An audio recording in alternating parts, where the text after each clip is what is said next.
What's up, guys? Welcome to our channel, Honest Hockey Takes.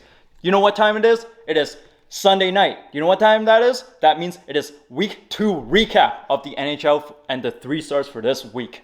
And to introduce the 3 stars for this week, for week 2, I have Scott presenting them. All right, guys, we're going to start off with our third star of the week. And as our third star, we have, from the Buffalo Sabres, defenseman Rasmus Dahlin. Now, what Rasmus Dahlin has done this week, and just to start the season in general, has been amazing. He set an NHL record for most goals consecutively starting a season by a defenseman ever. That's crazy. That's like more than Cale Makar started, or Bobby Orr, any of these guys. He has had an unreal start. And this week alone, he had 3 goals and 2 assists, and it was just incredible. It also is the reason why Buffalo is off to a huge start to this year, and a lot of people didn't expect that. So good job, Rasmus. And for our second star of the week, we have from the Carolina Hurricanes, Andrei Svechnikov. Now, Svechnikov absolutely went off this week. He scored 5 goals and got 1 assist for 6 points in only 3 games, and he even ended up with a hat trick against the Edmonton Oilers. This guy is just looking to have his breakout season that we've been waiting for like 2 or 3 years. Hopefully this is the year he can end up finishing with over a point per game. But what a week. Good job, Spetch. And our first star of the week, from the Colorado Avalanche. No, it's not Cale Makar. No, it's not Nate McKinnon. We have Valeri Nichushkin, the guy that me and Hohen call the Raid Boss. The Raid Boss. This guy is an absolute tank. He went and played 4 games this week, had 3 goals, 5 assists, and 8 points. 2 points a game. And basically, he was the one putting Colorado on his back. Of all the unexpected players you think to carry that team, Valeri Nichushkin was amazing. He's a monster. This guy is a monster, man. Yeah. The reason we call him the Raid Boss is this guy's always in the corners, always hard-checking, fighting for every puck, but yet he still has the skill to score big goals and to set up some sick plays. Like, we couldn't be more impressed with his performance this week, eh? Yeah, I mean, his two-way game is amazing. Like, how he uses his size properly. Very underrated player. Yep. And our first star of the week. Congrats, Val. Congrats. Well, that's it for our 3-star selections. So now, without further ado, we're going to give you our recap of this week, starting with some of our biggest winners. Hohen. Yep. Give me someone who you thought really was a big winner this week. Ottawa Senators. They are 3-0 in the last week. They looked amazing. Shane Pinto scored a goal in every one of his games in this whole week. Unreal, yeah. Unreal. I mean, who would have thought Shane Pinto, of all players, not Stützle, is not Claude Giroux, but on the other hand, someone who I feel on Ottawa is playing really good that no one's talking about is Artem Zub. How good has his game been on this team? Oh, it feels like he's like plus every game and beating the crap out of someone every day. He's been doing a great job boxing people out of the main. So physical. Love it. And they're doing it without Cam Talbot too. So Anton Forsberg, can you believe it? Anton Forsberg. For me, it's that offense finally got flowing, and they were getting scoring from all 4 lines. Yeah, that was big. Like we knew they had a good top 6 this year. Yeah, but everyone was scoring. It felt like the whole team was chipping in. It was great. I mean, Shane Pinto is scoring, so yeah, it's crazy. No, I mean, and then third line. Honestly, Brady had a really good week too. Matthew Joseph looked good. He looks fast. Yeah, no, you know what? The team looks amazing. They're on an upward. Yeah, the only thing I'd worry about is their goaltending does have to be a little better. It was kind of like, especially against Boston, they got pumped for like 5 goals. That was a crazy Brady game. Kachuk had like 7 points or something in that whole week. That was crazy. He was really good this week too. Yeah, so he was close to one of our 3 stars as well. He was very close. But no, there was a bunch of guys on Ottawa. They all look great. Yeah. Even, Jake Sanderson had a couple points finally. That was nice to see him get a couple. Really good. For one of my biggest winners of this week was the New Jersey Devils. They, like Ottawa, also went 3-0, which was much needed because they started 0-2, and there was already talks from a lot of people to fire the coach and get rid of the goalie and all this stuff. But Mackenzie Blackwood looked awesome. Like, he was so much better. It was a huge rebound for him after having a really shaky first game where he was like, I was kind of getting worried there. But not only that, they were kind of doing something weird. They were running 11 forwards and 7 defensemen. Yeah. And it was kind of really working for them. Yep. Everyone played a little bit more ice time on offense, but guys like Nico Hischier and guys like Sharon Govich and like almost everybody was getting going. Palat started scoring goals left, right, and center after not scoring in the first week. And it was just a very complete top 9. Because I noticed they really don't play their fourth line very much, like the 2 extras. But like their top 9 is really gelling together now. And I think that could be a really scary thing because their defense is pretty stout this year. Yeah, and the strategy of having running 7 defensemen, it really helps too sometimes because it lowers the minutes for the top defenseman, gives them a little break. So you're not bagged having like a 27-minute defenseman like some of these teams. Yeah, so it spreads out the minute a lot better, and people are going to come up more fresh every shift.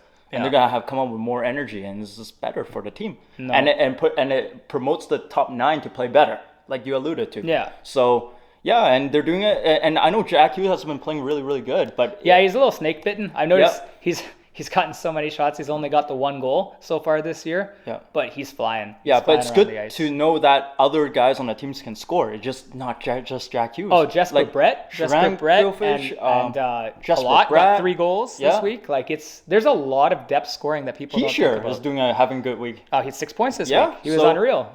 And I think one thing I wanted to mention that not a lot of other people probably know about New Jersey, because when people think New Jersey, they usually tend to think, recently, not a very good team, and also historically that they're not a very offensive team. This team has outshot their opponents every single game this year. That's wild. They're absolutely dominating the play when they have the puck. I swear they get like 35 shots a game. It's crazy. It's really good, actually. Yeah, one thing I want to add about the New Jersey Devils is that I think a lot of people don't understand how underrated that defense is. With John Marino is playing so that combo between Yoga Siegenthaler and John Marino right now is such a good shutdown group. Like when they play together, they're not always playing on the same pair, but those two do such a good job. Yeah, and I think that's a big reason why they're 3-0. Yeah, no, it was a really good week for New Jersey. Yeah. Another team that had a really good week is the Chicago Blackhawks. Wait. Chicago Blackhawks? Yeah. Chicago Blackhawks, the team that everyone said is doomed and absolutely going to be bottom of the league? That one, apparently. How did they do this week? They did 3-0, apparently. 3-0, huh? They have this kid called Sam Lafferty. Have you heard of him? Apparently, he's the shorthanded king. He is amazing. Apparently, he only scores and gets points shorthanded. I hate to say it, but I had bets on the Detroit and Chicago game, and I had obviously my bet for Detroit to win that game, and they didn't win that game because of Sam Lafferty and Jason Dickinson. I think these guys each have 3 shorthanded points already. That's crazy. Just to start the year. It's crazy. It's not even Patrick Kane. It's not Jonathan Toews. It's none of these guys. It's Sam Lafferty. It's wild. Yeah, it's the lesser known players of Chicago making the big difference right now. Yeah, they are. I'm just blown away. I just couldn't believe it, honestly. But there's also one other key. Is it the goalie? It's the goalie. Yeah. Tell us about the goalie, Hohen. So when I was watching that Detroit game, they started that game with Peter Mrazek. Mrazek played horrible in that game. But what happened in the third period is they brought in Stalock. Stalock is great. Stalock stopped every shot in that third period, and they actually turned around and won this game from behind.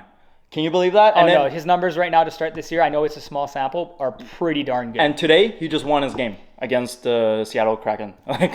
Yeah, he's been solid, man. It's like this team was supposed to tank. The GM wanted this team to tank, but apparently the players were like, no, we're not going to tank. Yeah, they didn't. I don't think the players got the memo on this. I think they're just trying to say, nope. Patrick Kane is like, no, I'm going to stay as a Chicago Blackhawk. I'm going to make this team competitive still. It's going to be hilarious if like 30 games into the season, this team's like 15-15. Oh it was going to be funny. But yeah, we got this team, third team. Got to give props where it's due, as weird as this one is, because not a lot of people had Chicago winning many games this year. So here you go, Chicago Blackhawks. And one of the other big winners I have this week is the Boston Bruins. Now this is kind of starting to bother me a little bit. I keep thinking this team's got to fall off. They're old as hell, and they've won too much to start the year, and they're missing so many players. How could they possibly keep winning? Well, this week they played 4 games. They won 3 of them. So, I mean, I guess it's not stopping anytime soon. Pasternak right now is on a tear.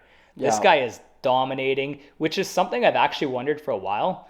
I always wondered if Marchand wasn't there, would Pasternak be able to carry his own line? And this year he's really started to answer that question. He has really carried his line hard. Yeah. And I got to give credit where it's due. Clearly he's not a product of like other players. He can definitely do it himself. And somehow, even without having almost any big name defenseman, These guys are getting it done. It's crazy. I mean, like we said in our previous video, like David Krejci looked really, really good. All 4 lines are scoring. We have guys like Clifton scoring. We have Jake DeBrusk finally looking like Jake DeBrusk. I swear this team scores 4 goals plus every game. Yeah, it's crazy. It feels like they always score 4 goals. Yeah, we're like, oh, this team has to fall off eventually. It has to evolve eventually, and then they don't. They just win their games. They just keep winning. Just keep winning. They beat Minnesota. Like, I mean, they're beating decent teams too. It's not like they're just picking on really bad hockey teams. They're winning like against everybody. Yeah, Hampus Lindholm has actually looked pretty good so far with that was actually a really good thing that they got Hampus last year because they needed him right now so bad for the minutes. He's logging a lot of minutes. And our final big winner of the week is the St. Louis Blues. I know their sample size is small because they've only played 3 games this year. This last week they played 2 games and they won both games. Although the last game I did attend, and that was the Edmonton Oilers against the St. Louis Blues, and that was gotta be one of the most boring games I've seen from both teams this season. Oh boy, it was just such a boring game. But to say the least, the St. Louis Blues are playing a very good hockey right now. Their structure is really good. They beat the Seattle Kraken in good fashion.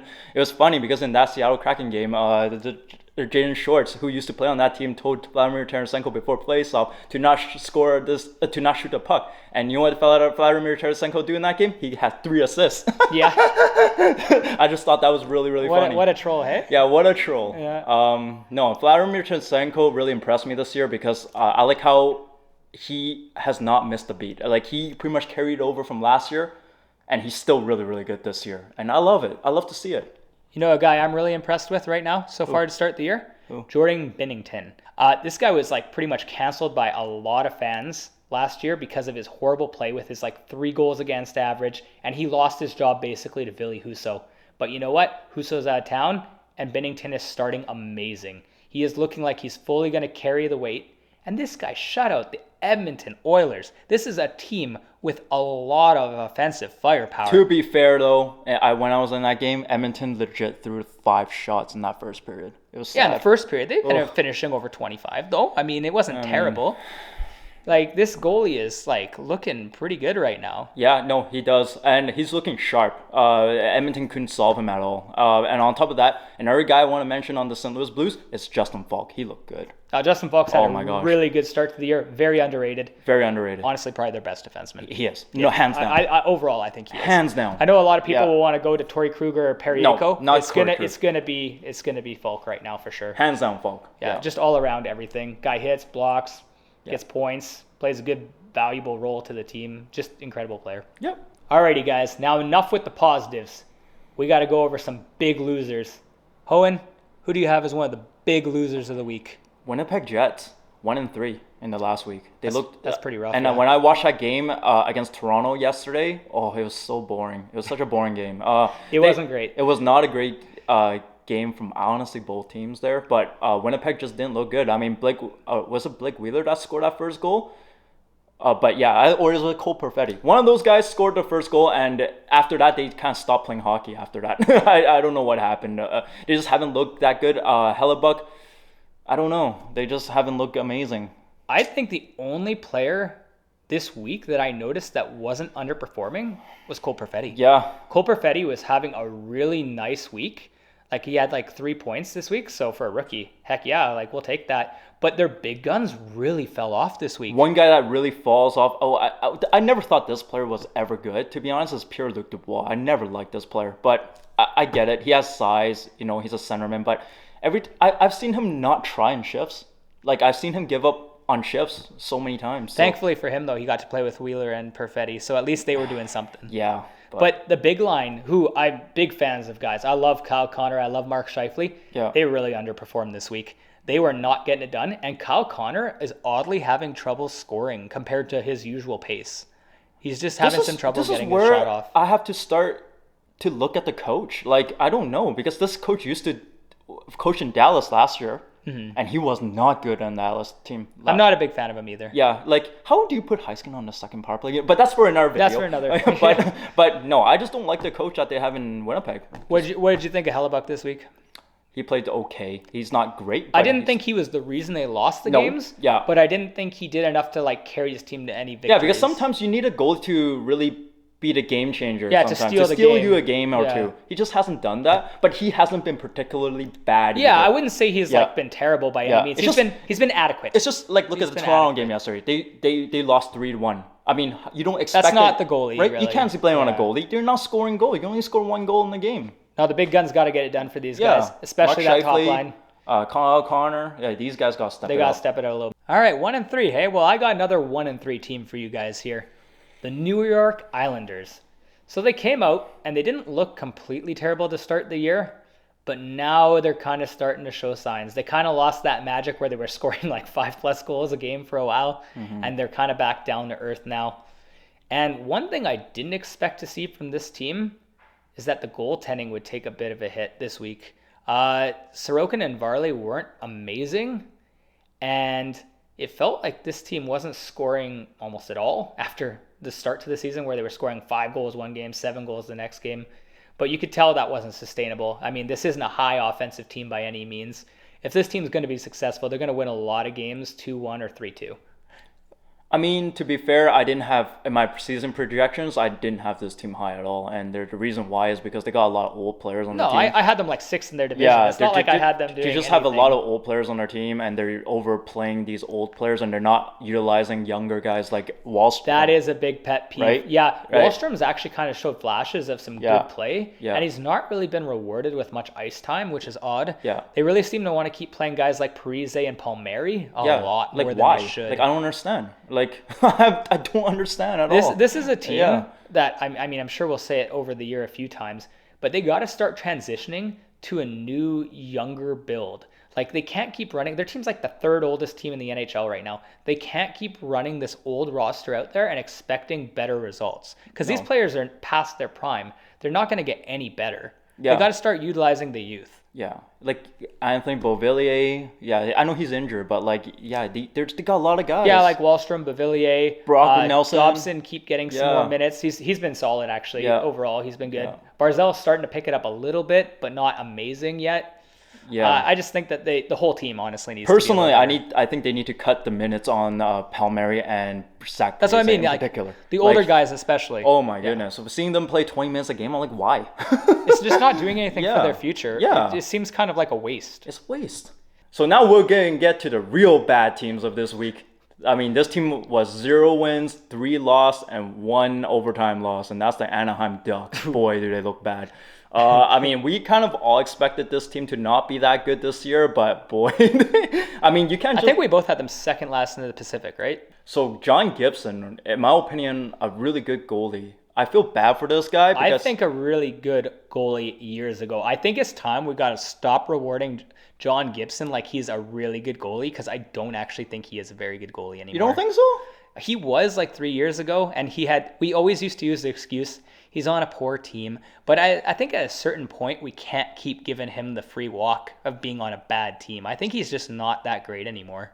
Well, I don't know. You look at that defense on the Anaheim Ducks, there's not nothing amazing to write home about. Like, they're just not good. I mean, Cam Fowler is one of your better defensemen. Like, are you kidding me? That's because they have too many defensemen who are all about just trying to drive play and don't play in their own zone. Like Drysdale's not good. They went out and got Klingberg.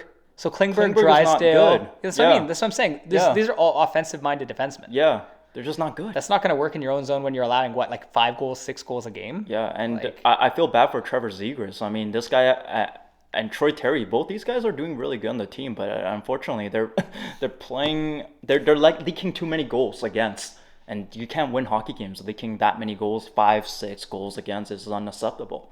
Yeah, actually, I would give a little bit of a shout out to Troy Terry, because he's probably been the Ducks' best player so far this year, actually. Yeah, he surprised me. He has been surprised me. I thought it would for sure be Zegras, and I didn't think Troy Terry would have near as good a season as he did last year, but he's actually looked pretty good this year. Yeah. All right, speaking of winless teams this week, I got the Nashville Predators, who went 0-2-1. So 3 losses, no wins, and oh dear. Not only was this team bad, they probably lost to 3 bad teams in the same week. Like, Well, I wouldn't say they're bad. They're just not the greatest teams. Yeah. 3 teams that weren't playoff caliber teams, Yeah. which is bad. Yeah. Like, that's not impressive by any means. Nope. No. And this is like, I don't want to like say like I told you so, but we were both kind of very much on the anti, like, this is not going to be the same Nashville team as it was last year. Oh, yeah. Basically, what we've learned from this week is if UC Saros doesn't stand on his head, this team doesn't win games. And he was not the same UC Saros this week as he was in past years. And I'm not saying he's a bad goalie. He's still a very, very, very good goalie. But if he's not going to keep them to 2 goals against, 1 goal against, I don't see this team winning that many games this year. No, and another big name is Roman Josi. You know, last year he was on a tear. Like every game, he was getting points every game. Now, he's not getting the points. He's not driving the play the same way. He's not driving them to play the same way, as we expected. Matt Duchene, a lot of these go? guys last year did have abnormal, like obscurely high points, like compared to previous. I feel like this year they're coming back on earth. Yeah, they're definitely coming back down. I'm not saying that they're going to be a terrible team. No. I do still think they'll probably be above 500 by the end of this year. They won't stay this bad. Mm-hmm. But I think they're not as great as people thought they were going to be. Yeah, and you know, they got... I still like some of the players that they have on their team.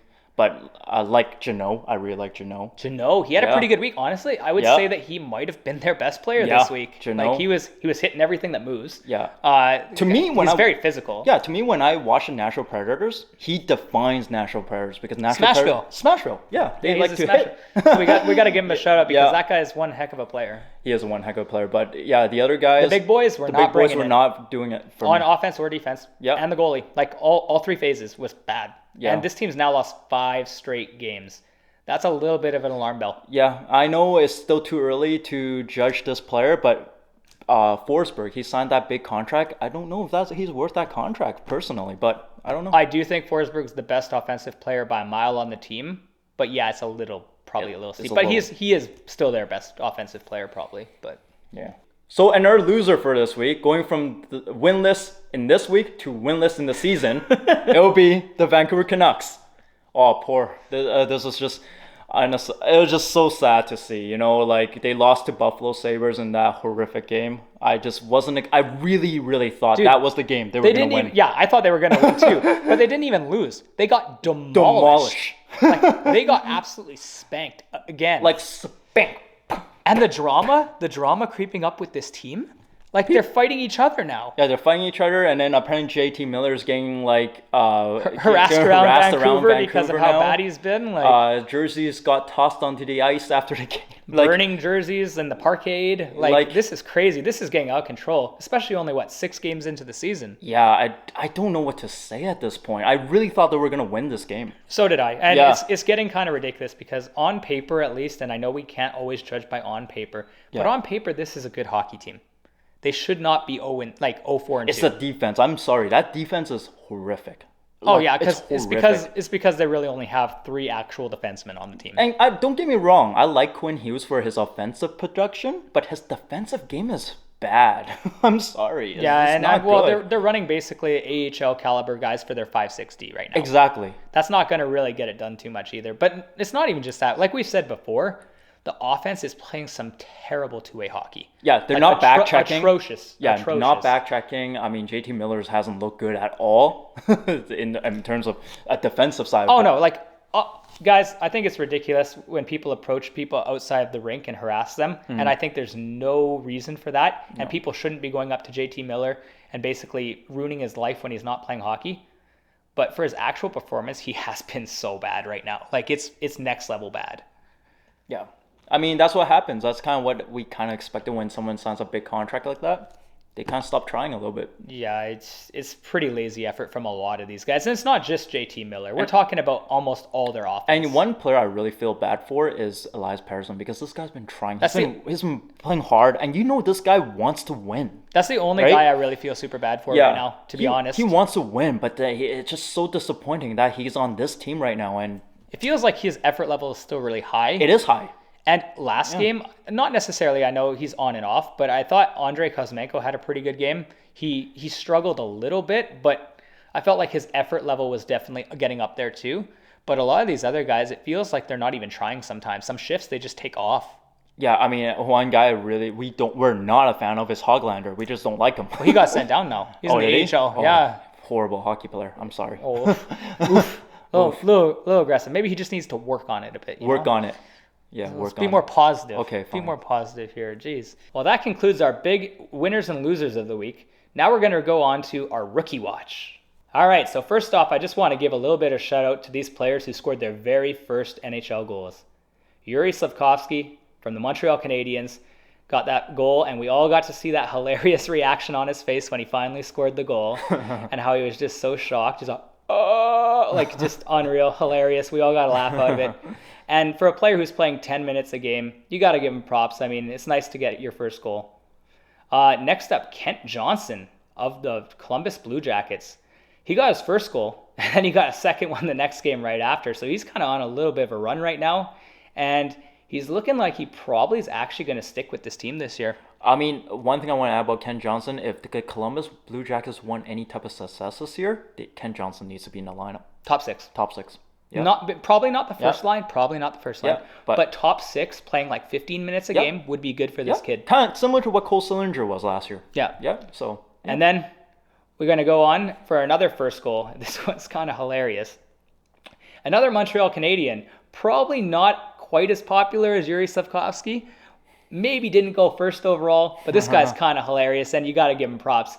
Arbor Xhekaj, the defenseman, the guy who literally in the same week scored his first NHL goal and beat the living crap out of Zach Kassian. I was laughing so hard. Dude, he ragdolled this guy. This kid's like, this guy was like basically just making minimum wage off the streets like earlier this year. It's a good story. And now he's in the NHL scoring goals as a rookie and absolutely ragdolling Zach Kassian. It was hilarious to watch a guy who's been in the league and fought so many people get decimated by this young kid. It was like probably my highlight of my week, actually. I think so too. It was pretty great. Yeah. All right.